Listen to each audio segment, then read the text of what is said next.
आप सबों को मेरा जोहार। मैं कविता आप सबों का स्वागत करती हूँ आपके यूट्यूब चैनल पे। आज का जो वीडियो है वो मॉडल सेट 7 है और इस सेट में 30 ऑब्जेक्टिव क्वेश्चंस हैं और साथ ही साथ उन सारे क्वेश्चंस के आंसर भी दिए गए हैं। आज के सेट में एक ख़ास बात यह है कि आज के जितने भी 30 क्वेश्चंस मैंने यहाँ इंक्लूड किए हैं वे प्रायः न्यूमेरिक बेस्ड हैं। दैट मीन्स कि उसके जितने भी क्वेश्चंस हैं उसके जो ऑप्शन हैं वो नंबर वाइज हैं, जो आप लोगों को याद करने में कठिनाई होती है या कई बार इसमें आप कन्फ्यूज़न हो जाता है कि क्या आंसर होगा। तो आज टोटल जो 30 क्वेश्चंस हैं वो न्यूमेरिक बेस्ड क्वेश्चन हैं। तो चलिए बिना देर किए हम लोग आज के प्रश्नों को सॉल्व करते हैं और जितने भी प्रश्नों को हम लोग सॉल्व करेंगे उसके एक्सप्लेनेशन को भी हम लोग 1 बाय 1 करेंगे। पहला क्वेश्चन है शॉक थेरेपी को कब अपनाया गया? When was shock therapy adopted? तो शॉक थेरेपी को 1991 में अपनाया गया था। शॉक थेरेपी जो है वो एक प्रकार की आर्थिक नीति है जिसमें एक देश की अर्थव्यवस्था को सुधारने के लिए अचानक और बड़े पैमाने पर आर्थिक सुधार किए जाते हैं। इसका उद्देश्य अर्थव्यवस्था को स्थिर करना, मुद्रास्फीति को कम करना और विदेशी निवेश को आकर्षित करना होता है। और शॉक थेरेपी के जो समर्थक थे वह वे लोग का जो ये तर्क था कि यह अर्थव्यवस्था को तेजी से सुधारने में मदद करता है, जबकि आलोचकों का तर्क था कि यह गरीब और कमजोर वर्ग पर असमान रूप से प्रभाव डालता है और सामाजिक अस्थिरता का कारण बन सकता है। तो इसका जो आंसर है शॉक थेरेपी को कब अपनाया गया, when was shock therapy adopted? तो shock therapy adopted was in 1991। Next question है मिखाइल गोर्बाचेव कम्युनिस्ट पार्टी के महासचिव कब बने? When did Mikhail Gorbachev become the general secretary of the communist party? तो मिखाइल गोर्बाचेव जो कम्युनिस्ट पार्टी के सचिव बने वे आपका 1985 में बने थे, 1985 में बने थे। मिखाइल गोर्बाचेव सोवियत संघ की कम्युनिस्ट पार्टी के महासचिव जो बने थे वो 11 मार्च को बने थे, 11 मार्च 1985 को। इस पद पर रहते हुए ही उन्होंने सोवियत संघ में कई महत्वपूर्ण सुधार किए थे, जिसमें ग्लासनोस्ट जिसको खुलेपन की नीति कहा जाता है और पेरेस्ट्रोइका जिसे पुनर्गठन कहा जाता है वो भी शामिल थे। इन सुधारों का उद्देश्य सोवियत अर्थव्यवस्था और समाज को पुनर्जीवित करना था। तो थर्ड क्वेश्चन हमारा इसी से बेस्ड है कि ग्लासनोस्ट और पेरेस्ट्रोइका किसने प्रस्तुत किया था? Who introduced glasnost and perestroika? तो इसका जो आंसर होगा वो होगा गोर्बाचेव, क्योंकि अभी जस्ट हम लोगों ने बताया था। और कई बार ये क्वेश्चन भी आता है कि ये ग्लासनोस्ट या पेरेस्ट्रोइका क्या है? तो ग्लासनोस्ट तो जो है वो खुलेपन की नीति है और पेरेस्ट्रोइका जो है पुनर्गठन की नीति है। इसे मिखाइल गोर्बाचेव ने प्रस्तुत किया था और यह जो प्रस्तुत हुआ था वो आपका 1980 में हुआ था, के दशक में, उसी दशक में हुआ था। ग्लासनोस्ट का उद्देश्य जो था वो सोवियत समाज में खुलेपन और पारदर्शिता को बढ़ावा देना था, जबकि पेरेस्ट्रोइका का जो उद्देश्य था वो था कि सोवियत अर्थव्यवस्था को कैसे पुनर्गठित किया जाए और इसे अधिक कुशल बनाना था।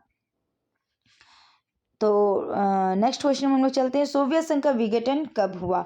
सो when did the disintegration of the Soviet Union occur? तो सोवियत संघ का विघटन जो था वो 26 दिसंबर 1991 यानी 26 दिसंबर 1991 को हुआ था।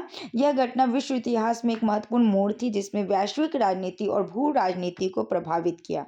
सोवियत संघ के विघटन के बाद इसके 15 गणराज्यों ने स्वतंत्रता प्राप्त की और अपने अलग अलग राष्ट्र राज्यों की स्थापना की। फिर नेक्स्ट क्वेश्चन है हमारे पास कि यूरोपीय आर्थिक समुदाय की स्थापना कब हुई थी? When was the European economic community established? तो इसका जो आंसर होगा वो होगा 1957। यूरोपीय आर्थिक समुदाय यानी इसे हम लोग EEC भी बोलते हैं, यूरोपियन इकोनॉमिक कम्युनिटी। इसकी स्थापना 1957 यानी 1957 में हुई थी, जब रोम में 6 यूरोपीय देशों Belgium, France, Germany, Italy, Luxembourg और नीदरलैंड ने यूरोपीय आर्थिक समुदाय की स्थापना के लिए एक संधि पर हस्ताक्षर किए थे। तो इसका जो आंसर होगा वो होगा 1957। नेक्स्ट क्वेश्चन है कि आसियान की स्थापना कब हुई? When was ASEAN established? तो आसियान को दक्षिण पूर्व एशियाई राष्ट्रों का संगठन भी कहते हैं। इसका जो स्थापना हुआ था वो 8 अगस्त 1967 को हुई थी। इसकी स्थापना इंडोनेशिया, मलेशिया, फिलीपींस, सिंगापुर और थाईलैंड ने मिलकर की थी। तो इसका जो आंसर होगा वो होगा 1967। नेक्स्ट क्वेश्चन है, साम्यवादी चीन का उदय कब हुआ? When did communist China emerged? तो साम्यवादी चीन का उदय 1949 में हुआ था। इस वर्ष माओ त्से तुंग ने नेतृत्व में चीनी साम्यवादी दल ने चीन में सत्ता हासिल की और चीनी लोक गणराज्य की स्थापना की। तो ये साम्यवादी चीन का उदय कब हुआ? तो आंसर होगा 1949। नेक्स्ट क्वेश्चन है, भारत से शांति सेना श्रीलंका कब भेजी गई थी? When was the peace force sent by India to Sri Lanka? तो भारत ने श्रीलंका में शांति स्थापना के लिए 1987 यानी 1987 में भारतीय शांति सेना भेजी थी। यह शांति सेना श्रीलंका की जातीय समस्या के समाधान में मदद करने के लिए भेजी गई थी। नेक्स्ट क्वेश्चन है, जम्मू और कश्मीर से अनुच्छेद 370 को कब समाप्त किया गया? When was article 370 related to Jammu and Kashmir abolished? तो जम्मू और कश्मीर से अनुच्छेद 370 को 5 अगस्त 2019 को समाप्त किया गया था। यह अनुच्छेद जम्मू और कश्मीर को विशेष दर्जा देता था, लेकिन भारत सरकार ने इसे समाप्त करने का फैसला किया था और इस फैसले के बाद जम्मू और कश्मीर को 2 केंद्र शासित प्रदेशों में विभाजित किया गया, जम्मू और कश्मीर और दूसरा था लद्दाख। तो इसका आंसर जो होगा 5 अगस्त 2019 होगा। नेक्स्ट क्वेश्चन, क्वेश्चन नंबर 10, संयुक्त राष्ट्र संघ की स्थापना कब हुई? When was the United Nations established? तो संयुक्त राष्ट्र संघ की स्थापना जो थी वो 25 अक्टूबर 1945 25 अक्टूबर 1945 को हुई थी, जब संयुक्त राष्ट्र अधिकार पत्र पर 50 देशों के हस्ताक्षर हुए थे। तो इसका जो आंसर होगा वो होगा 1945। नेक्स्ट क्वेश्चन है, संयुक्त राष्ट्र संघ के आर्थिक और सामाजिक परिषद में कितने सदस्य हैं? How many members are there in the United Nations economic and social council? तो संयुक्त राष्ट्र संघ के आर्थिक और सामाजिक परिषद में 54 सदस्य यानी 54 सदस्य हैं और इन सदस्यों का चयन जो होता है वो 3 वर्ष की अवधि के लिए किया जाता है। यह परिषद सामाजिक समस्याओं के माध्यम से अंतर्राष्ट्रीय शांति को प्रभावी बनाने में प्रयासरत है और इसके अलावा यह परिषद विश्व की जनसंख्या के जीवन में सुधार हेतु गरीबों, घायलों एवं अशिक्षितों की सहायता करके अंतर्राष्ट्रीय शांति बहाली में के प्रयास करते हैं। तो ये बहुत काम करते हैं पूरे विश्व स्तर पर। तो इसका जो आंसर होगा वो होगा 54। नेक्स्ट क्वेश्चन है, मानवाधिकार परिषद की स्थापना कब हुई? When was the human rights council established? तो मानवाधिकार परिषद की स्थापना 15 मार्च 2006 को संयुक्त राष्ट्र महासभा द्वारा प्रस्ताव 60/251 द्वारा की गई थी और यह परिषद जो है वो मानवाधिकारों की रक्षा और सुरक्षा के लिए जिम्मेदार है और यह उन स्थितियों में उचित और आवश्यक कार्रवाई करने की जिम्मेदारी रखती है जहां मानवाधिकारों का उल्लंघन होता है। तो इसका जो आंसर होगा वो होगा 2006, 15 मार्च 2006। नेक्स्ट क्वेश्चन है, संयुक्त राष्ट्र संघ का महासचिव कौन है? Who is the secretary general of the United nation? तो संयुक्त राष्ट्र संघ के में जो वर्तमान के जो महासचिव हैं यानी सेक्रेटरी जनरल हैं वो हैं एंटोनियो गुटरेस। वो पोर्चुगल से हैं और उन्होंने अपने कार्यकाल की शुरुआत जो थी वो 1 जनवरी से की थी और उनका कार्यकाल 13 दिसंबर को 2022 तक था, लेकिन उन्हें फिर से महासचिव के पद पर नियुक्त किया गया है। तो अब वर्तमान में भी संयुक्त राष्ट्र संघ के महासचिव एंटोनियो गुटरेस ही हैं। नेक्स्ट क्वेश्चन, क्वेश्चन नंबर 14, सुरक्षा परिषद में कितने अस्थायी सदस्य हैं? How many non permanent members are there in the security council? तो संयुक्त राष्ट्र सुरक्षा परिषद में 10 अस्थायी सदस्य होते हैं। ये सदस्य 2 वर्ष की अवधि के लिए ही चुने जाते हैं और इसके अलावा सुरक्षा परिषद में अगर बात किया जाए स्थायी सदस्यों की, तो स्थायी यानी परमानेंट मेंबर्स की बात किया जाए तो 5 परमानेंट मेंबर हैं जो संयुक्त राष्ट्र संघ के प्रमुख सदस्य देश में हैं, जिनमें चीन, फ्रांस, रूस, यूनाइटेड किंगडम और यूएसए यानी संयुक्त राज्य अमेरिका भी शामिल है। तो ये 5 देश जो हैं वो सुरक्षा परिषद के स्थायी सदस्य हो जाते हैं और 10 देश जो हैं वो अस्थायी सदस्य होते हैं जो मैंने अभी तुरंत बताया जो 2 वर्ष के लिए ही चुने जाते हैं। नेक्स्ट क्वेश्चन है यूएसए के वर्ल्ड ट्रेड सेंटर पर हमला कब किया गया? When was the world trade centre in the USA attack? तो वर्ल्ड ट्रेड सेंटर पर हमला जो था वो 11 दिसंबर 2001 को किया गया था। इस दिन अलकायदा के 19 आतंकवादियों ने 4 वाणिज्यिक विमानों का अपहरण कर लिया था और में से 2 विमानों को वर्ल्ड ट्रेड सेंटर के ट्विन टावर्स से टकरा दिया गया, जिसमें दोनों इमारतें ढह गई थी। एक अन्य विमान को पेंटागन में टकरा दिया गया, जबकि चौथा विमान पेंसिल्वेनिया में दुर्घटनाग्रस्त हो गया था। इस हमले में लगभग 3000 लोग मारे गए थे। तो इसका जो आंसर होगा वो होगा 11 सितंबर 2001। नेक्स्ट क्वेश्चन है विश्व मानवाधिकार दिवस कब मनाया जाता है? When is world human right day observed? तो विश्व मानवाधिकार दिवस जो होता है वो प्रत्येक वर्ष 10 दिसंबर को मनाया जाता है। तो इसका जो आंसर होगा वो होगा 10 दिसंबर यानी ऑन 10 दिसंबर। यह दिवस मानवाधिकारों की सार्वभौम घोषणा की याद में मनाया जाता है, जिसे संयुक्त राष्ट्र महासभा ने 10 दिसंबर 1948 को अपनाया था। तो कई बार ईस्वी के साथ भी क्वेश्चन किया जाता है कि विश्व मानवाधिकार दिवस को कब अपनाया गया था। तो विश्व मानवाधिकार दिवस को 10 दिसंबर 1948 यानी 1948 में को अपनाया गया था और उसी वर्ष से लेकर के आज तक हर वर्ष 10 दिसंबर को विश्व मानवाधिकार दिवस मनाया जाता है। नेक्स्ट क्वेश्चन है कि भारत का संविधान कब स्वीकृत किया गया? When was the constitution of India adopted? तो भारत का संविधान जो है वो 26 जनवरी 1949 को स्वीकृत किया गया था, इसीलिए इसका बेस्ट ऑप्शन जो होगा वो ख होगा 1949 या 1949। और ये भी याद रखना होगा हमें कि 26 जनवरी 1950 तारीख सेम है, बस ईस्वी चेंज है, को यह प्रभावी हुआ था और इसी दिन भारत में गणतंत्र दिवस के रूप में मनाया जाता है। तो यहाँ क्वेश्चन किया गया है कब स्वीकृत किया गया यानी कब अडॉप्ट किया गया है। तो आंसर जो होगा वो होगा ख 1949। और जब पूछा जाएगा कब इम्प्लीमेंट किया गया है यानी कब इसे लागू कर दिया गया, तो उसका आंसर तब हो जाएगा ग 1950। नेक्स्ट क्वेश्चन पे हम लोग आते हैं। नेक्स्ट क्वेश्चन है भारतीय राष्ट्रीय कांग्रेस का विभाजन कब हुआ? When did the split of the Indian National Congress अकर?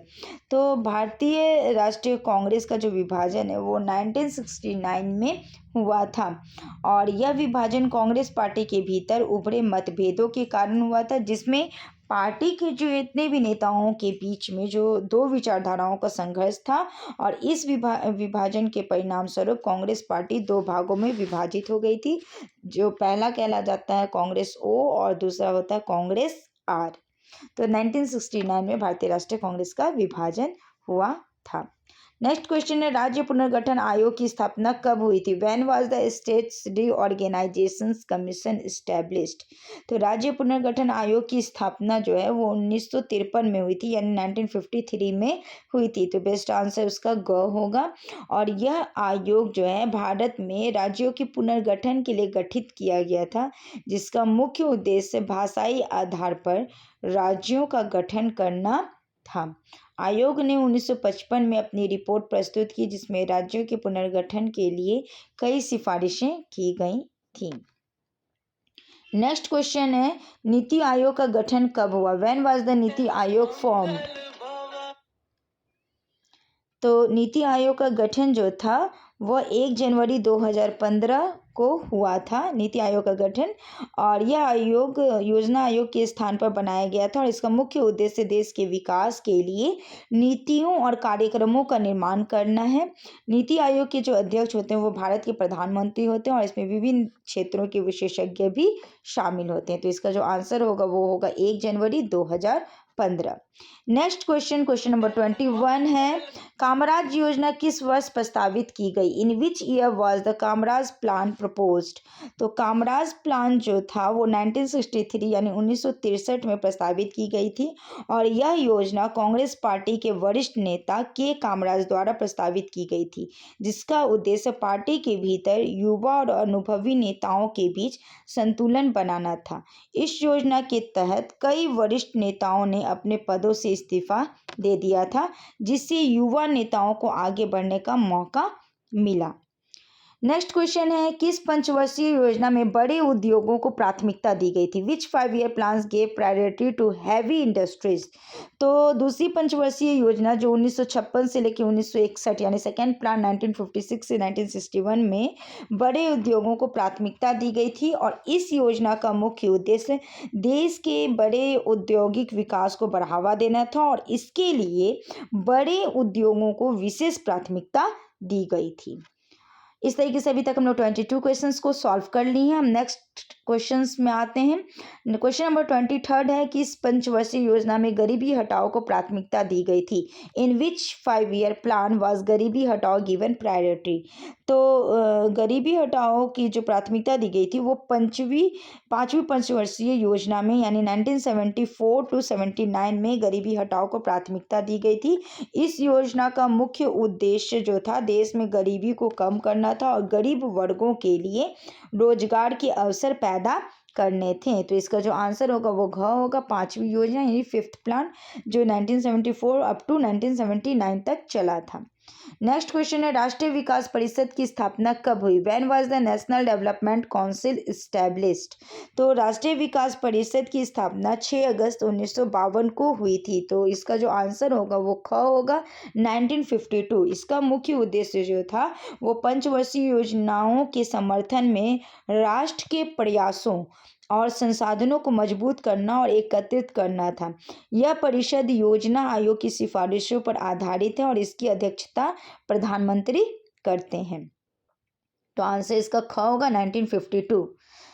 आगे नेक्स्ट क्वेश्चन है, किस पंचवर्षीय योजना को योजना अवकाश कहा गया? तो विच 5 year plan was called the plan holiday? तो तीसरी पंचवर्षीय योजना को कहा जा सकता है जो थर्ड प्लान जो 1961 टू 66 तक था। इसके बाद की अवधि को यानी इस योजना जो हुई थी इसके बाद की अवधि को योजना अवकाश कहा गया है, जिसको प्लान हॉलीडे कहा जाता है। यह वास्तव में इसकी जो अवधि है, इसका जो टाइम पीरियड्स हैं वो 1966 टू 69 तक की थी, जब कोई पंचवर्षीय योजना उस समय लागू नहीं थी। तो इसीलिए लेकिन इसका जो आंसर अगर दिया जाएगा तो वो तीसरी योजना कहलाएगा 1961 टू 66। नेक्स्ट क्वेश्चन नंबर 26 है कि बगदाद संधि पर किस वर्ष हस्ताक्षर हुए थे? In which year was the Baghdad pact signed? तो बगदाद संधि पर 1955 में हस्ताक्षर हुए थे। यह संधि मध्य पूर्व में सुरक्षा और सहयोग के लिए बनाई गई थी, जिसमें तुर्की, पाकिस्तान, ईरान, इराक और यूनाइटेड किंगडम शामिल थे। तो इसका जो आंसर होगा वो होगा ग, 1955।